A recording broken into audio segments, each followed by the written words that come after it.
બાપુ જય કાકા એ રામસાગર બાબા એ રોટલો લાય બાજરીનો બીજો એક બાપુ એક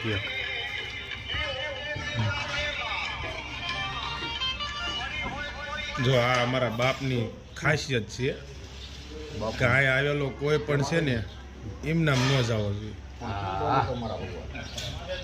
એ હાટું આશ્રમનું નામ જ રામ રોટી રાખ્યું છે એ કોઈને ખવરાવીને ખા એ મારા રામે આપ્યો ચરૂડો રોટલો વાહ બાપુ વાહ વે વાહ લેહો જો આ ભાવ છે બાપુનો અને આ ભાવ જ દોડાવીને લઈને આવે છે એ હાટું આશ્રમનું નામ તે રામ રોટી અંક્ષેત્ર જ રાખ્યું છે જય લખદણી.